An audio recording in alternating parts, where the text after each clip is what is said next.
On Read, Write, Roar, discover the history of the I-496 freeway and its impact on Lansing's African American community, exploring the effects of urban renewal and displacement. Then explore Detroit's largest art object, the Fisher Building, uncovering its rich history and architecture. Let's go read, write, roar. This program is made possible in part by the state of Michigan and by viewers like you. Thank you.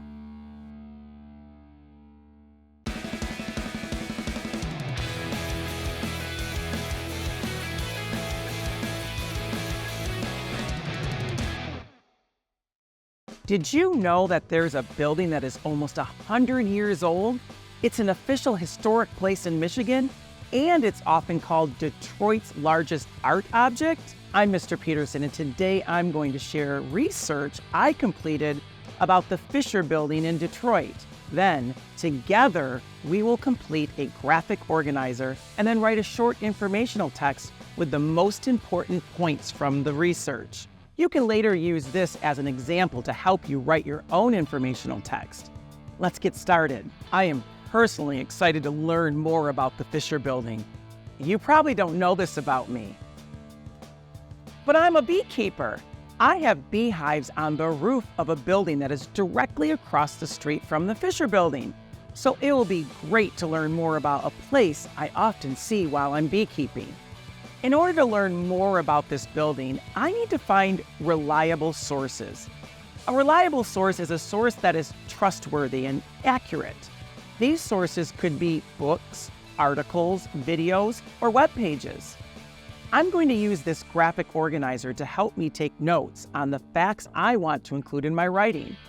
By identifying the who, what, when, where, and why about the Fisher Building, I can gather all of the most important information to write an informational text that will give a clear description of what I researched.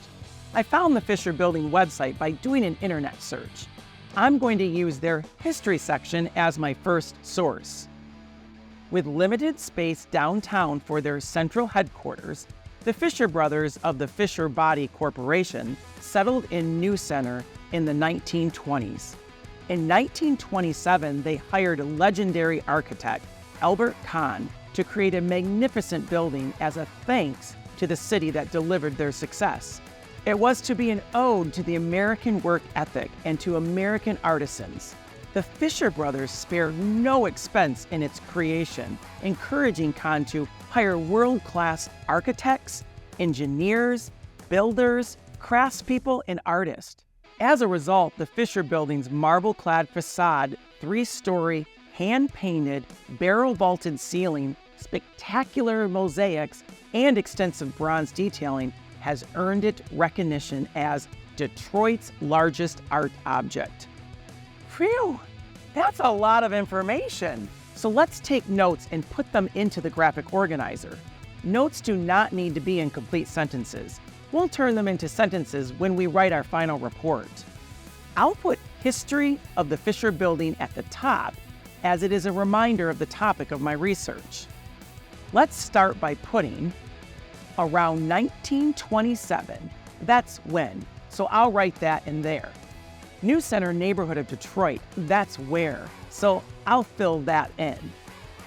Fisher Brothers, that's part of the who, so I'll put that there and I'll add a money sign since that's who paid for it. Many world-class engineers, builders, artists, and architects, more for the who. Legendary designer Albert Kahn, wow, one more person to add to the who. That's a lot of people that helped get the Fisher Building built. Marble, hand-painted mosaics, and bronze detailing.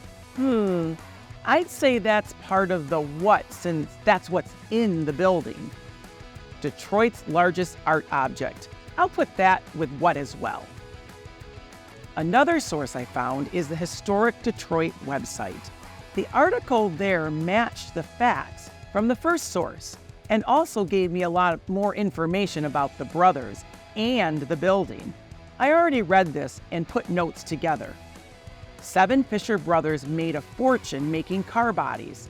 I'm going to add this to the who after the money sign, and also add 7 in front of Fisher Brothers since these details are important to know. The Fishers hired Albert Kahn and told the architect to build them the most beautiful building in the world.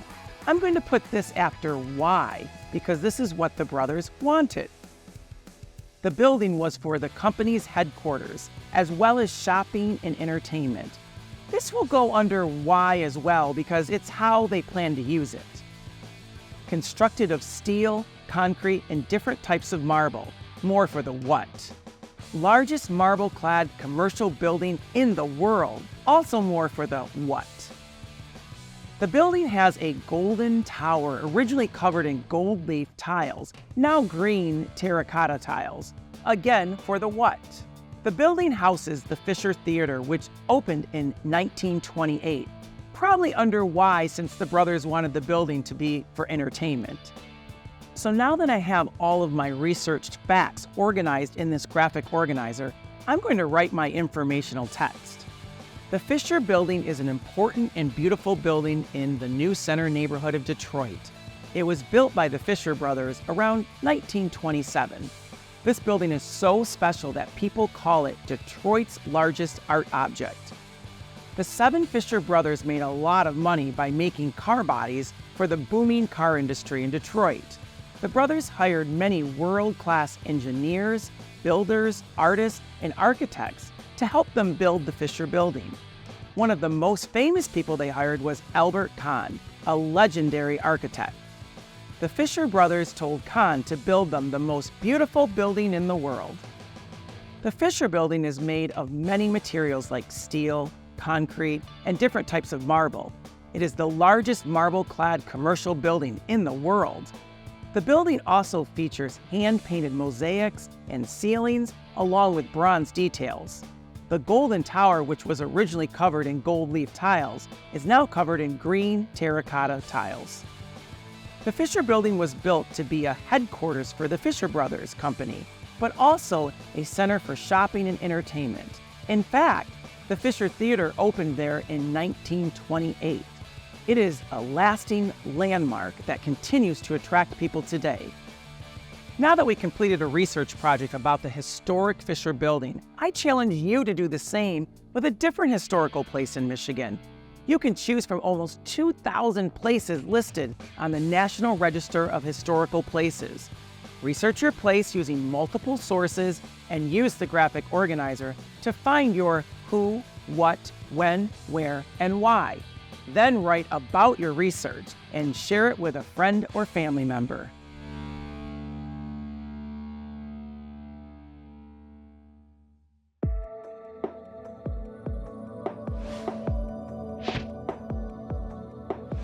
Miss AP here to help restore your energy. Today we are going to be learning how to do some basic yoga poses. But before we do, let's start with our warm-up. Since we already learned how to do a squat in the last unit, let's do 3 squats to warm up. 1, 2, 3. Nice job. Now that we've warmed up our bodies, we are ready for our exercise. Today, we are going to learn a child's pose, which is a movement where we are down on the floor. So as we begin, we're going to begin on our hands and knees, heels, hips to the back, and we are going to start to lower our chest down to the ground. Arms straight out in front of you, palms down to the floor. You can feel that stretch. Remembering to breathe. Coming back up for a reset.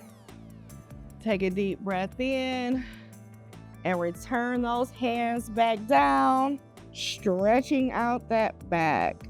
This is our child's pose. Returning back to the middle and centering. Give yourselves a big clap, clap. Nice job. Let's cool down by taking 2 deep breaths. Deep breath in, deep breath out. Deep breath in, deep breath out. Great job.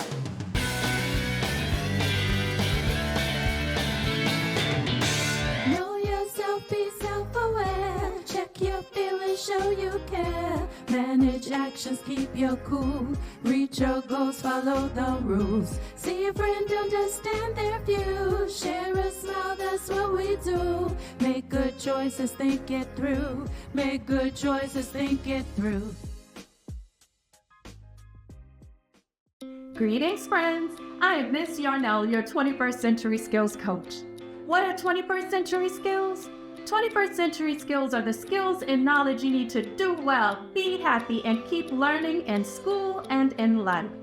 And today, we are setting sail on an exciting adventure to unlock the magic of two extraordinary powers and skills you all have: creativity and imagination. Are you ready? All aboard, future captains! Creativity is more than just a hobby. It's a way of life. While a hobby is an enjoyable activity done in your spare time, such as playing a sport, gardening, or reading, creativity involves thinking of new ideas or making something uniquely different. Creativity is not limited to making art. It can be a daily tool to make life easier and more exciting. Examples of creativity include writing a story, drawing a picture, or finding an innovative way to solve a problem. When you create pictures or stories in your mind about things that aren't real or haven't happened yet, you are using your imagination. It's like having a movie playing in your head where you can be anywhere, do anything, and see amazing things you dream up. Imagination unlocks new possibilities and brings them to life, allowing you to dream big and make the impossible possible. 5 ways to use creativity and imagination to solve problems. Share and discuss various ideas with friends and test them to see what works. Try different ideas and learn from mistakes. Experimenting helps you find the best solutions. Create pictures or diagrams to visualize the problem and potential solutions. Pretend to be someone else to see the problem from a new perspective. Look for ideas in books, nature, or conversations with others who have different skills to spark new solutions. All right, friends, it's Journal Quest time. Your mission? Reflect on a time when you used your creativity or imagination to solve a problem or see things differently. What problem did you face? What creative or imaginative idea did you come up with to solve it? For example, my family struggled to keep track of everyone's schedules, causing missed appointments and confusion. We used our creativity and imagination to solve this by buying a dry erase calendar and assigning each family member a different colored marker for their activities. This made organizing our schedules fun and creative, and now everyone can easily see the weekly plan and stay organized. As you write, include who was involved, what you did, why you did it, and how it solved your problem. Ensure the sequence of events is clear to help your audience understand and follow your story. The more you explore, the more you can discover. So dream big, think creatively, and let your imagination soar. Thank you for spending this time with us. Until our next adventure, we will close with a poem by Miss Melody Jones titled Creativity and Imagination. Through creativity, we find our way in a land of dreams where we can play. Imagination brings new ideas and helps us conquer all our fears. So cherish that spark. Cherish it. Let it grow. Fuel your dreams. Let your colors show.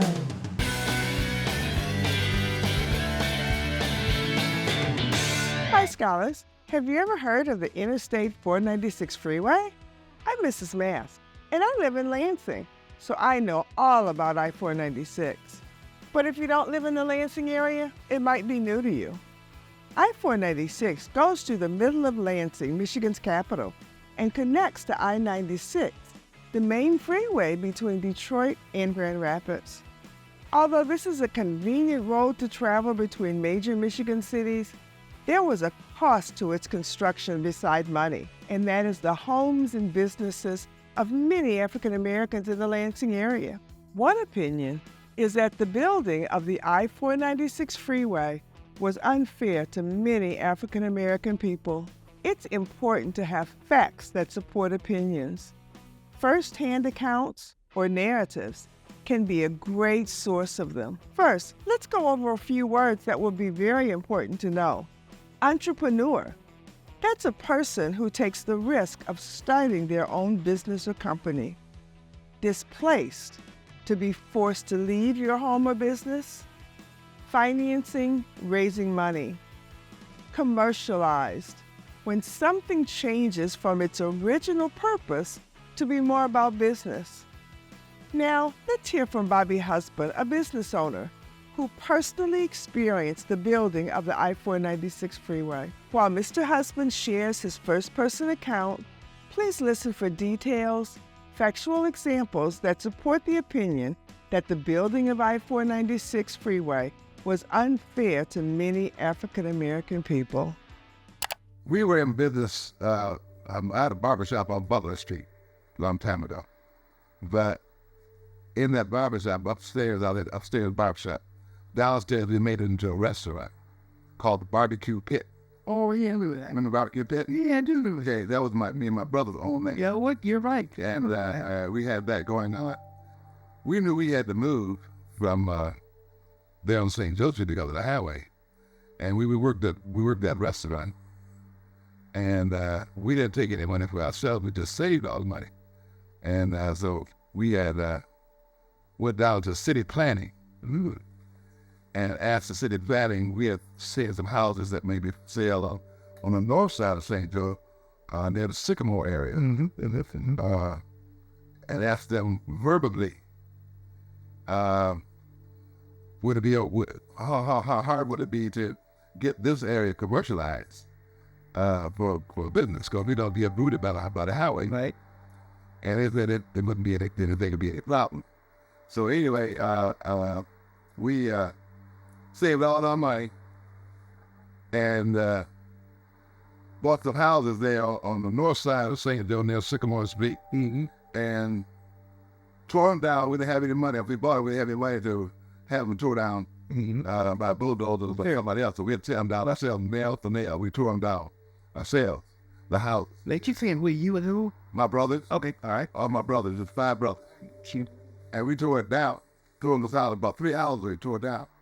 And then we had a builder that was going to build this plaza for us, like a building yours. We had commitments from a lot of the businesses in that corridor that would rent from us once they was uprooted by the highway. Because Payless was down there too, Yeah, Payless was up down there. They had drugstores, they had hardware stores, all kinds of stores there, you know.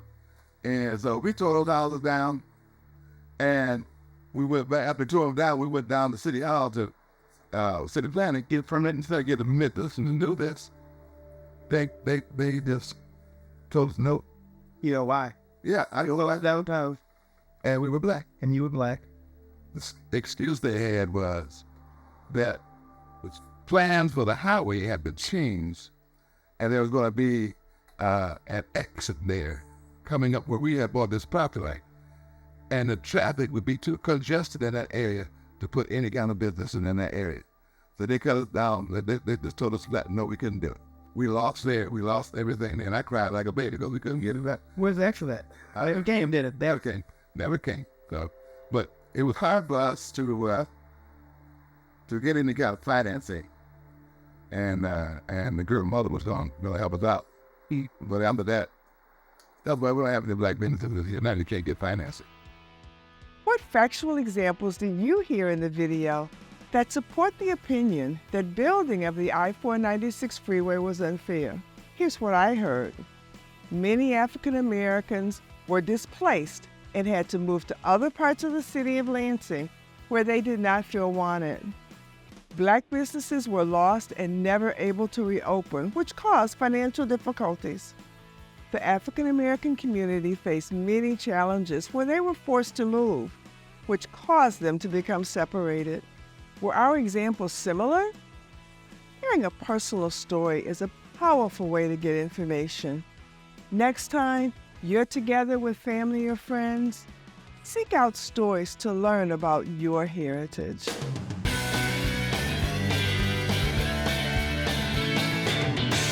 Hey there, it's Miss Meg. Great characters make great stories. I wrote Alex's last day of 5th grade so that we can read it together and dig deeper into how language helps us learn more about characters. Let's get started. The hallway is loud, buzzing with students excited about summer break. As everyone cleans their lockers out, All Alex can think is, next year, there will be a real lock on my locker. One that I'll have to remember the code to, and if I don't, I won't be able to get my things. At lunch, he thinks about how long the lunch line might be, and how he and his friend might not always have the same lunch table every day at the middle school. We might not even have the same lunch, his friend Nell says. Don't say that, Alex panics. Nell isn't afraid of middle school at all. She has 4 older sisters who liked middle school. Alex wishes he had an older sibling to help him through middle school. Now, let's pause and talk about Alex and Nell. We learn what Alex is thinking thanks to third-person narration.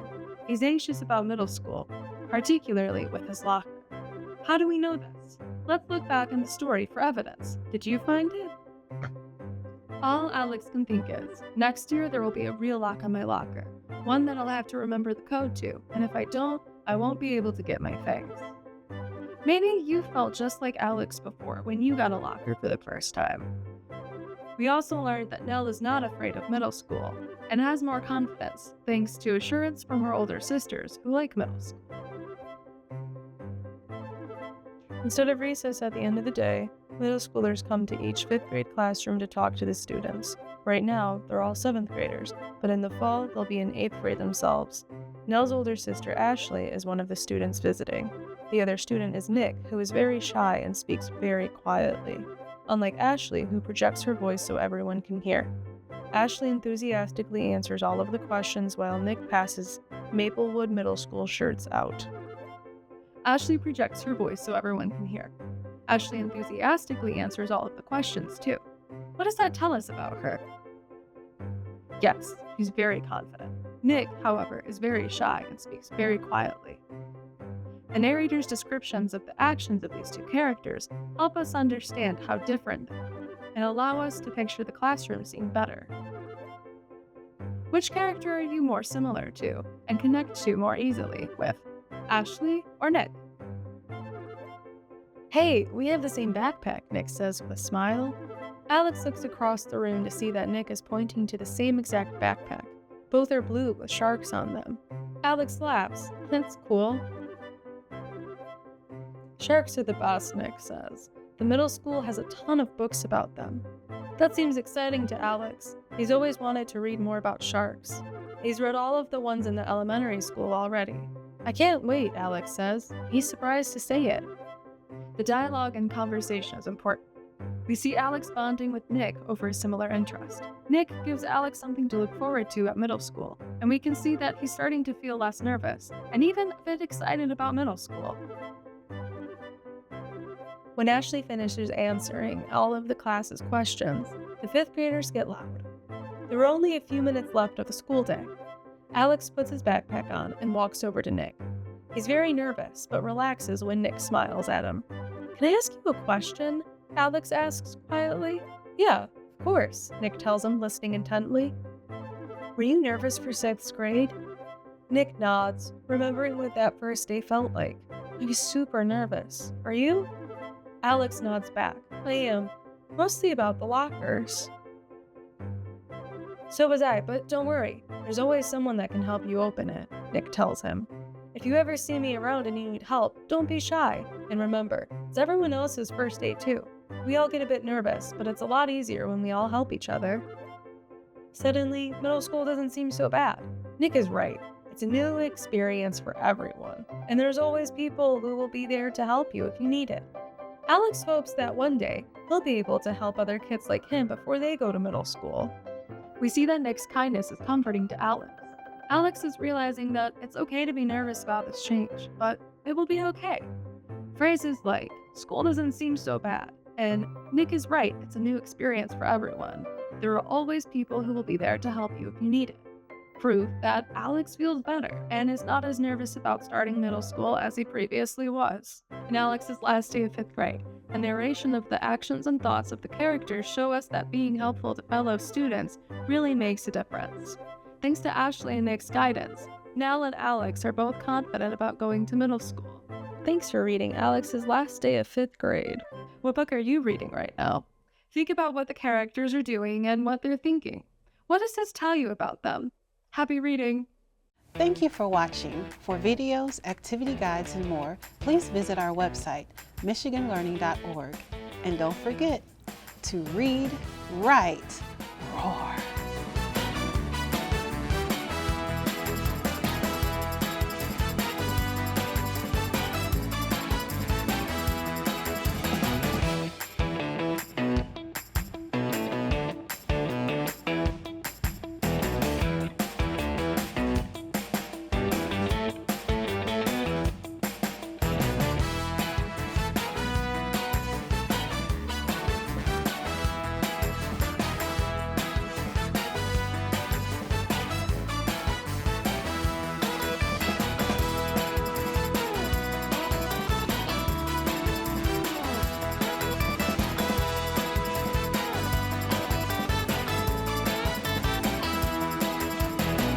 This program is made possible in part by the state of Michigan and by viewers like you. Thank you.